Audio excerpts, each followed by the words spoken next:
Hello friends, welcome to my channel Champa village recipe. আমি আশা করছি আমার পুরো ইউটিউব ফ্যামিলি আপনারা সবাই ভালো আছেন, আমরাও সবাই ভালো আছি। আজকে একটি মজাদার রেসিপি বানাতে চলেছি, পুরো ভিডিওটি অবশ্যই দেখবেন। আমার সব বন্ধুদেরকে অসংখ্য অসংখ্য ধন্যবাদ, যারা আমাকে এত সাপোর্ট করছে, আমাকে এত ভালোবাসা দিয়েছে। আর যারা নতুন আমার ভিডিও দেখছে তাদেরকে বিশেষভাবে অনুরোধ করছি চ্যানেলটিকে সাবস্ক্রাইব করে পাশে থাকা বেল আইকনটিকে প্রেস করে আমার পাশে থাকবেন। তাহলে এবার রেসিপিটি শুরু করি। আজকে এখানে আমি নিয়ে নিয়েছি কাতলা মাছ। এই কাতলা মাছেরই একটি রেসিপি শেয়ার করব, কেউ স্কিপ করবেন না, পুরো ভিডিওটি অবশ্যই দেখুন। খুব সিম্পল, গরমে খাবার উপযুক্ত কিন্তু দুর্দান্ত স্বাদের এই রেসিপি। প্রথমেই মাছগুলোতে আমি একটু নুন আর একটু হলুদ গুঁড়ো ছড়িয়ে নিচ্ছি। বেশ ভালোভাবে নুন ও হলুদ গুঁড়োগুলো মাছের গায়ে এভাবে মেখে নিচ্ছি। কাতলা মাছ যেভাবেই রান্না করুন খেতে ভীষণ সুস্বাদু, কিন্তু আজকে যে রেসিপিটি শেয়ার করব গরমে খাবার উপযুক্ত একটি রেসিপি, যে কেউ খেতে পারবে এরকম একটি রেসিপি। মাছের রেসিপিটি বানানোর জন্য এখানে আমি নিয়ে নিয়েছি সজনে ডাঁটা। ডাঁটাগুলোকে ঠিক এইভাবে আমি রেডি করে নিয়েছি। আর নিয়েছি আলুগুলোকে এরকম লম্বা সাইজ করে কেটে নিয়েছি। টমেটো এখানে এইভাবে কুচিয়ে নিয়েছি। আর নিয়েছি বেগুনগুলোকে ঠিক এইভাবে লম্বা করে কেটে নিলাম। মশলার জন্য নিয়েছি লাল রঙের এই লঙ্কাগুলো, আর নিয়ে নিয়েছি আদা ও একটুখানি জিরে। মিক্সিং জার নিয়ে নিয়েছি। এখানে আমি আদা, পাকা এই লাল লঙ্কাগুলো ও জিরে একটি পেস্ট বানিয়ে নেব। কড়াই বসিয়ে একটুখানি তেল গরম করে নিয়েছি। এবার আমি মাছগুলোকে ভেজে নেব।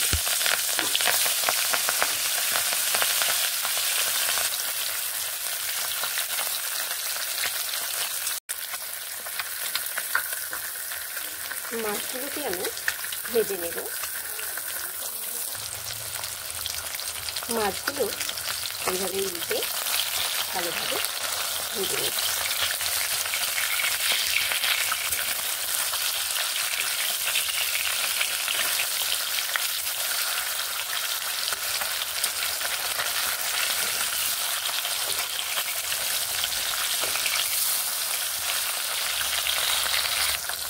মাছ আমার ভাজা হয়ে গেছে। এবার আমি মাছগুলোকে তুলে নেব। মাছ ভাজা হয়ে গেছে। কড়াইতে একটুখানি তেল দিয়ে নিয়েছি। কেটে রাখা বেগুনগুলোকে ভেজে নেব প্রথমে।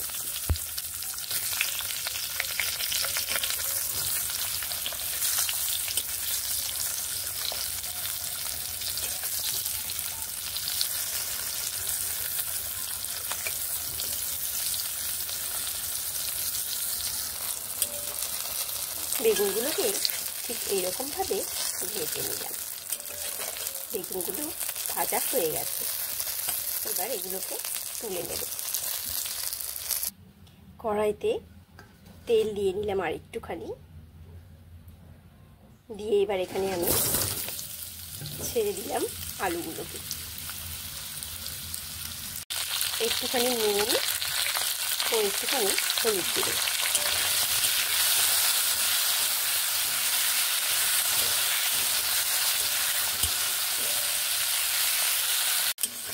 আলুগুলোকে ঠিক এইরকমভাবে ভেজে নিলাম। আলুগুলো আমার প্রায় ভাজা হয়ে গেছে। এবার এই আলুগুলোকে আমি এখন তুলে নেব।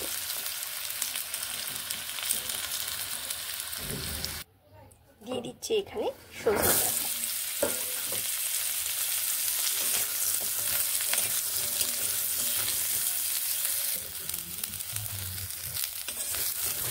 নুন দিয়ে এইভাবে নেড়ে সজনে ডাঁটাগুলোকে ভালোভাবে ভেজে নেব। সজনে ডাঁটাগুলো ভাজা হয়ে গেছে। এগুলোকে তুলে নিচ্ছি। একটু তেল দিয়েছি, তেল গরম হয়ে গেছে।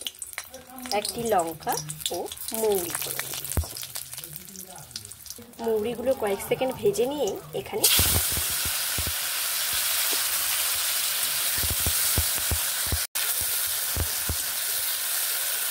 এই মৌরি ফোড়ন দিয়ে টমেটোগুলোকে আমি ছেড়ে দিয়েছি।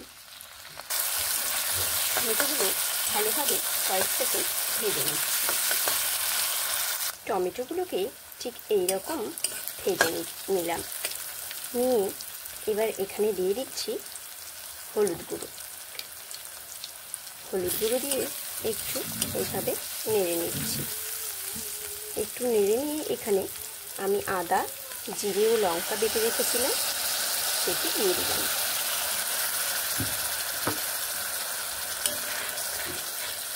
খুব ভালোভাবে মশলাটিকে কষিয়ে নেব।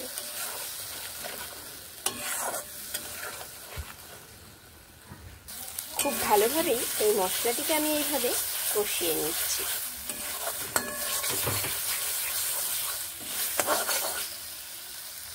মশলাগুলো ঠিক এইভাবে কষানো হয়ে গেছে।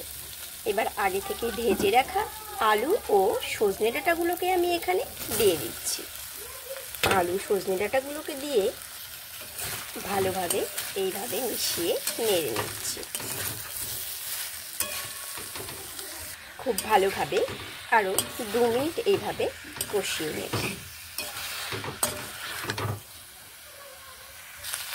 2 মিনিট এইভাবে কষিয়ে নিয়ে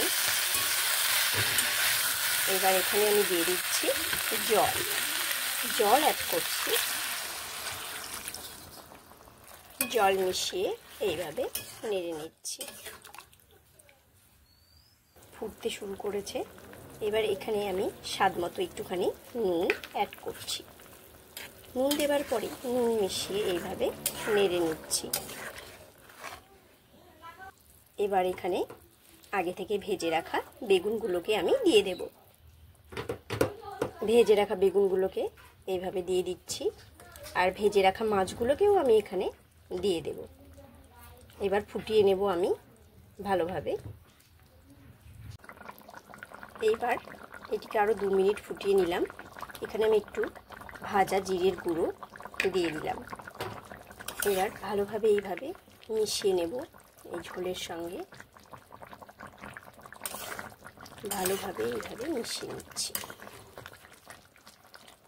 দুর্দান্ত লাগে এইভাবে এই মাছের ঝোলটি রান্না করলে।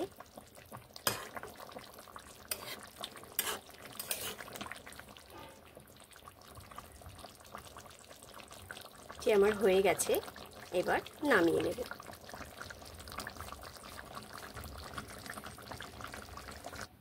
আমার এই রেসিপিটি রেডি টু সার্ভ। খেতে কিন্তু ভীষণ ভালো লাগে। রেসিপিটি ভালো লেগে থাকলে একটি লাইক ও কমেন্ট অবশ্যই করবেন। সবাই ভালো থাকবেন, সুস্থ থাকবেন, আনন্দে থাকবেন। আবার দেখা হবে অন্য কোনো রেসিপির সঙ্গে। ততক্ষণের জন্য বাই।